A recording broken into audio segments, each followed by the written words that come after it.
Voilà, bonjour à tous, donc une petite vidéo juste pour faire un tout petit compte rendu de la réception de ma commande chez Terang. Suite à la vidéo qui a été publiée sur la chaîne de Green Spider concernant la pochette 511 Push Air. Voilà, je viens de la recevoir, ça a été très rapide parce que c'est une commande qui a été passée samedi, mais il ne traite pas les commandes le week-end. Expédié lundi et reçu aujourd'hui mercredi, donc parfait.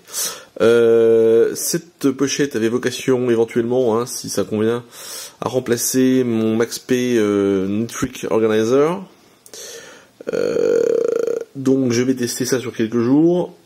Là pour l'instant les premières impressions sont assez pas mitigées mais un peu étonnées parce que c'est une pochette qui est vraiment grosse.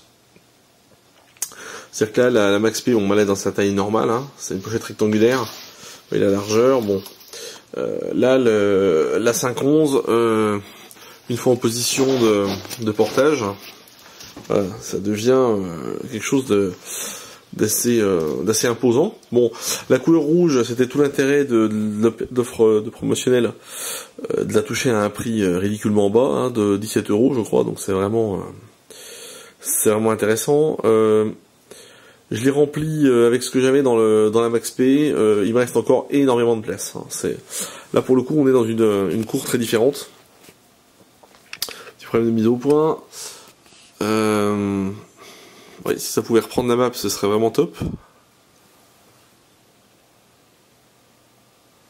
Petit problème d'autofocus, voilà. Donc je l'ai chargé avec le b.a-ba de ce que j'emmène, hein.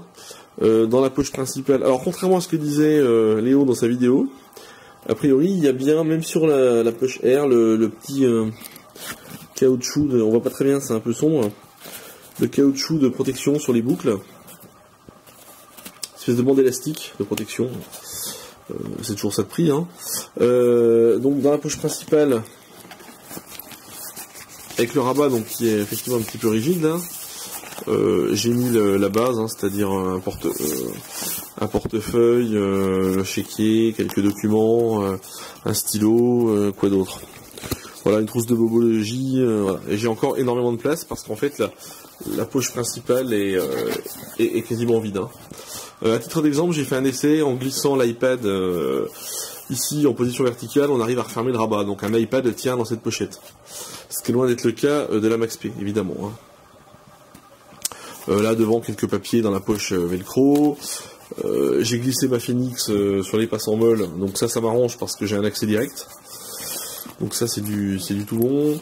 J'ai pas encore rempli toutes les poches, hein. J'ai mis mon sabre raid sur la poche du dessus, ce qui fait que j'ai un accès extrêmement rapide en cas de besoin.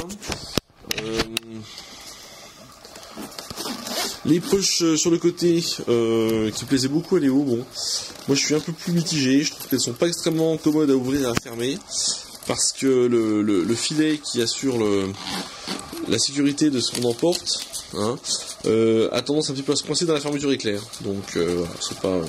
Ici j'ai mis mon laserman. Pour l'instant, hein, on verra à terme ce que j'en ferai, enfin pour l'instant c'est comme ça que ça fonctionne.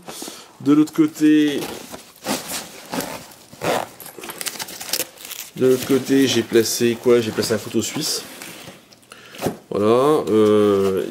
C'est des poches très très grandes. Hein. On pouvait faire tenir une dalgène, hein, donc oui, il y a de la marge. Voilà. Bon, il y a encore une petite poche là derrière. C'est vraiment très grand. C'est assez agréable au port, hein, grâce à cet élément là qui est matelassé. Il y a la même chose sur la MaxP, mais je l'avais enlevé. Bon, on va voir à l'usage, je vais m'en servir quelques jours, je verrai si c'est... La couleur me dérange pas, parce que c'est un rouge assez foncé, ça se rend peut-être pas trop en vidéo, mais c'est pas rédhibitoire, donc je testerai ça un peu plus en avant, et puis je vous donnerai mon avis après quelques jours de port.